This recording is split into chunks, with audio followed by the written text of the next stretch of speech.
I do what's asked, but when I get my papers back, sometimes it's like, dang, I thought I did everything. Demetrius is a freshman at Central Michigan University, one of 4 Detroit students we're following as part of Chalkbeat Detroit and One Detroit's year-long reporting project to see how first-year students adjust to college. We met the students moving into their dorms, finding their way around campus and warming up to the social scene. Now we find them preparing for their first midterm exams and reflecting on the challenges they've encountered. A big factor in navigating this semester are the support systems in place at each of the colleges they attend. I'm putting out my best work and I put my best foot forward, but it isn't enough. First generation students, they will come in and think, I don't want anyone to know what I don't know. First generation describes students who are first in their family to attend college. What they don't realize is the students who do the best are the students who ask the questions. They utilize tutoring, they utilize supplemental instruction, they ask questions, but our students who are first generation, they have to learn that once they get here. When Mary first arrived at Central Michigan University, she too was a first generation college student. She now leads the Pathways to Academic Success program at CMU. It's a program that helps increase the retention and graduation rates of first generation and low-income students. Each of our Pathway scholars coming in, they're required to take a 1-credit first-year experience course. The scholars also get one-on-one mentoring and academic advising. Demetrius is part of the Pathways program, and we observed one of his first-year experience classes. When the discussion turned to credit cards, his Pathways advisor wasn't shy about voicing his concern. I would like to move away from the credit card conversation. One of the worst things that we can do on top of loan debt is to add credit card debt on it. It's this kind of deliberate intervention that helps first-gen students avoid pitfalls in college, whether they are financial, social, or academic. And Demetrius knows he can lean on his support system if he encounters trouble. Anything I'm struggling with, the door is always open for me to walk in and just let them know what's going on. In East Lansing, Markel has her own challenges. Number 1, a low-level math class that is challenging the high school valedictorian. Math is definitely a challenge, and I don't know. I'm still figuring out different ways how I can kind of fix that. And Markel isn't alone. Nearly half of the graduates from Detroit's main district must take remedial classes once they start college. Sometimes when I'm in class and learning, some things start to seem kind of familiar from high school, and I'm kind of like, okay, I learned this already, but I don't really understand it. Time management is another issue for Markel. She didn't have to study much in high school, but things are different now. I could spend more time doing certain things than I do now, and I feel like that kind of prevents me from learning as much as I could.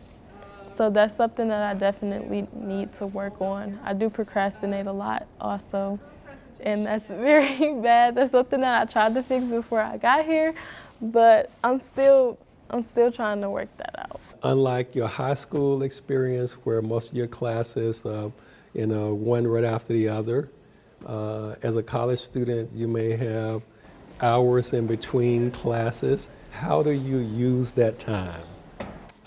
Can be very impactful on your college experience. Dr. Caldwell is the director of the Charles Drew Science Scholars Program at MSU.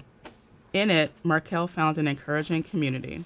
The program has 4 major parts: academic advising, academic coaching, career advising, and residential living.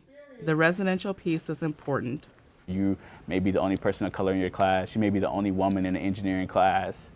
It matters to have something back at home when you're done with your academic day to latch on to and to be supported. A first-generation graduate and Drew alum, Antoine is now an assistant community director at MSU, and he's a graduate student. So we're from first gen, parents don't know nothing about college, I don't know nothing about the college child, run the door.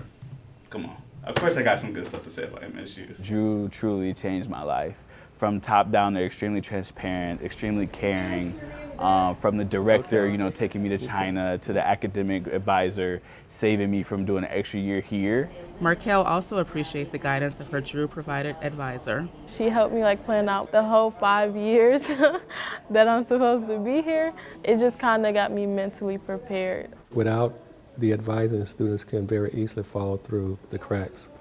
or take courses that they didn't need to take. Falling through the cracks is a big concern. Only 60% of the students who enroll in four-year institutions earn a bachelor's degree within 6 years. For low-income students and first-generation students, the percentage is much lower.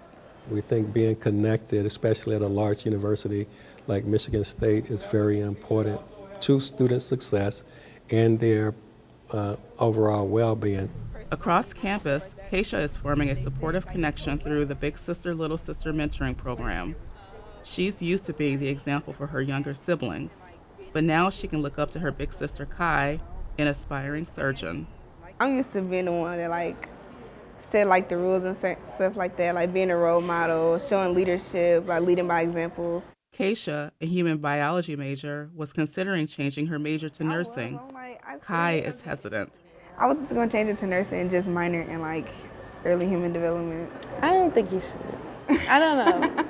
I don't know. It's a lighthearted moment I between the know two, exactly but it highlights a major challenge for first-gen students. If you're the first person in your family to attend college, who do you turn to for advice about changing majors? For Keisha, it's her big sister, and ultimately, she decided to stick with human biology. It was nice to have somebody that got college experience who could also relate to me and mentor me. I am a first-generation college student, and so I think if I did have that mentorship, I'd probably been able to, although I did well academically, it were personal issues that were going on that I feel like if I had that mentor, I would have been able to lean on them for advice or just kind of encouragement of some sort.